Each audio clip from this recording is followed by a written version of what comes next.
In this section, section C, online intrusions, we'll talk about exploits or intrusions that originates from the internet.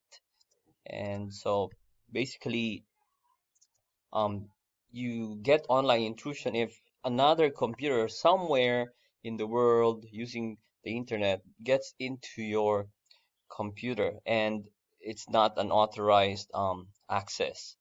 So basically, how do they do that? Well, probably there's vulnerabilities on in the hardware or in the software of your computer. Remember the case about Lenovo laptops where a hacker can gain access to your webcam remotely as long as your Lenovo laptop is connected to the internet. Or with regards to software, a poorly programmed software has vulnerabilities and they take advantage of those um, vulnerabilities on the software. It could also be different kinds of intrusions, such as rats or what we call remote access Trojan.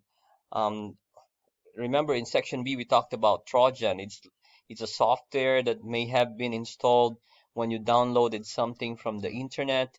It looks good, but actually there's something bad that is in it. It's doing something, or it's using something like a secret communication port or channel that links to your hacker. Another one is backdoor. Backdoor uh, is a door that is not documented or a port that is not documented or not known to the user, and this can be used by hacker to go through. It's just like, you know, if you have a house and you have two doors, but just to find out there's another secret door that somebody or someone knows to get into your house. Another kind of intrusion is ransomware. Ransomware is basically when you click a link online or you received an email and you click it, you activate it, and then it locks down your device, maybe your laptop, your desktop, your phone, and you cannot access anything from your computer. And so in order for you to access your file, it will ask you to pay something. You go to website, you give your credit card information, and then they will give you a key. But how can you be sure that they will actually unlock it after you give your credit card information or you pay it?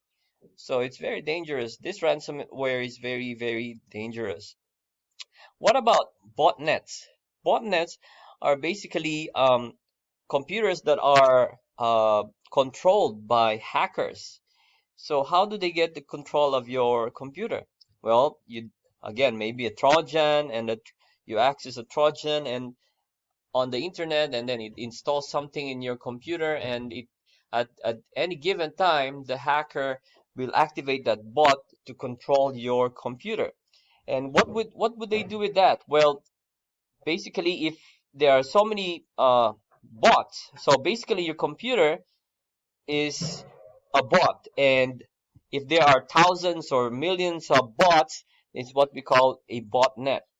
And at certain time, the hacker or the one who created the botnet, who has control to the botnet, can enable that those computers at a certain time, and that's why we can have what we call DDoS. Um, so what is DDoS? DDoS is distributed denial of service. So imagine a server, let's say LMS, and you can the server has a capacity of 1,000 users to work properly. But if you flood it with 5,000 access at the same time, coming from different computers or sources, what would happen to the server? It will crawl, or you will have what we call request timeout. So that's what happens when you have a DDoS attack. So if you think that just because you are a normal user, you are staying in the dorm, and you will not be infected by this, think again, because your computer can be used as a bot and be part of a botnet, and they can be um, a part of a DDoS attack on another server computer. What is a zero-day attack? Basically, a zero-day attack means that a software may have a vulnerability that is not known yet. So if or maybe known already, but there's no fixed yet. So let's say I found a door in your house and you don't know that there's an existing door.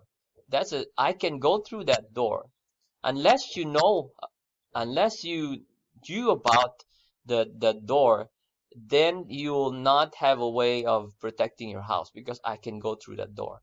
So that's what we call a zero-day attack. Now, the good news is that we have what we call anti-exploit software.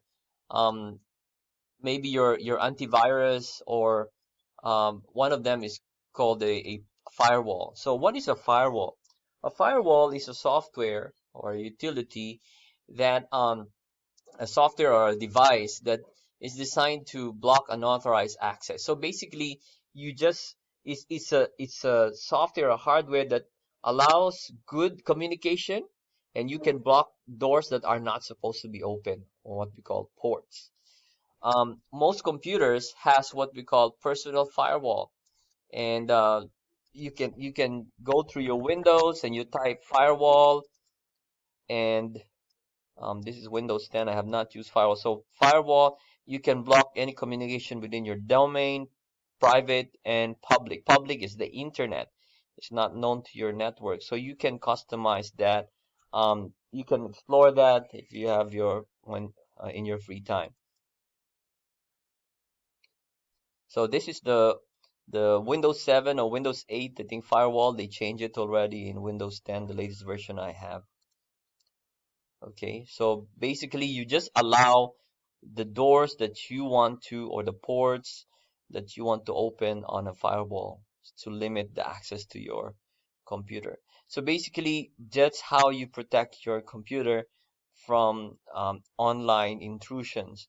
Once again, there's no 100% security on the internet. Once you're connected to the internet, there's always a way to get into your computer. There's always an exploit. There's always a vulnerability. What you're doing is you're just protecting yourself.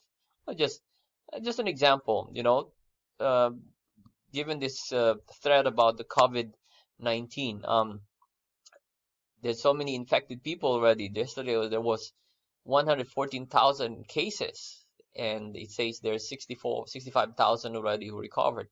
You don't know who will be infected by this, and how do you protect yourself? Well, basically, there's so many advertisements on how to protect yourself. Always wash your hands thoroughly. You use wipes, antibacterial wipes or alcohol. So those are the protections that you need to do, and also avoid crowded people. The same is true with online intrusions. There's no 100% protection, but there are measures to protect your computer, and there are software to block those intrusions, allow only ports or access to your computer that you know, block the rest. And so that's all about section C, online intrusions. And our next topic is how interception.